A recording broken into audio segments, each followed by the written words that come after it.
Hey everybody, this is Mansoor Sohail from My Learning Center. The topic of this article is how leadership programs can be measured. These leadership facts will liven up any presentation you give them. This article on leadership attempts to provide you with all the information you need to better understand leadership. Listen to it carefully. The quality of a leader's performance is critical. At any given time, a single person can influence the actions of others. Leadership's impact, direction, and outcomes are all influenced by the type of goal of that effect.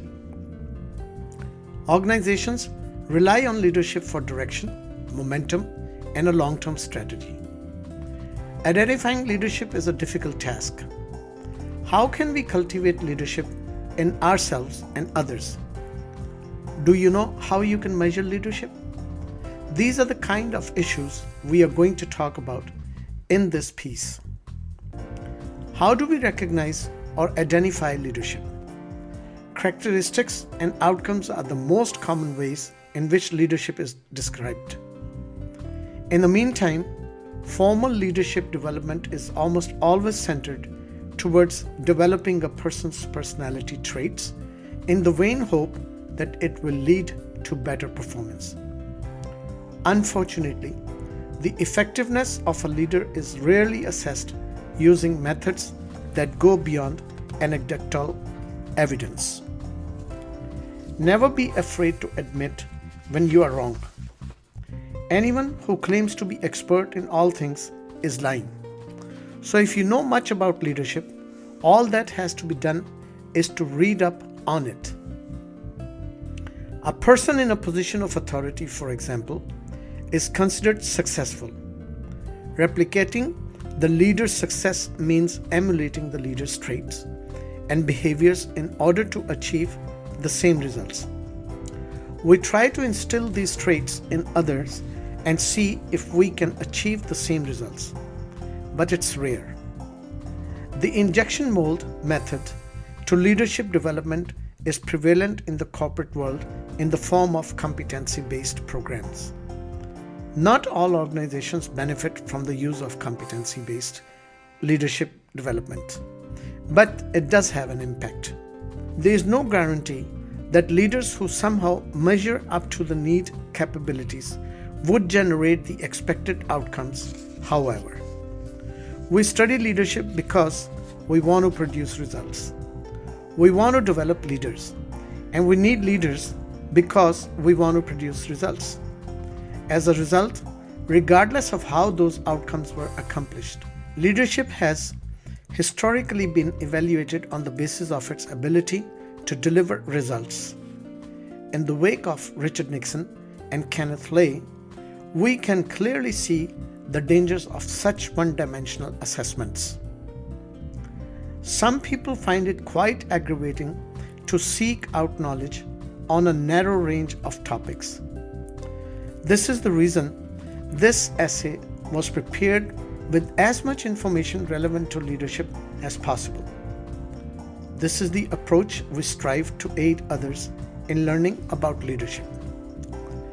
When it comes to leadership, it's all about setting the stage for others to take the right actions in order to achieve the desired outcomes. Vision, mission, values, and goals of an organization best describe desired results. Therefore, leadership is best judged by how well followers carry out the vision, mission, and goals of the organization while adhering to the values that the organization has set out. In light of this, we arrive to a fresh conclusion. Leadership should be judged by how well it produces results, as has been stated time and again. However, there is a key third factor, that is, by whom are the outcomes produced? It is only the leader's actions that should be blamed when the desired outcomes are achieved, even if other people's actions play a role.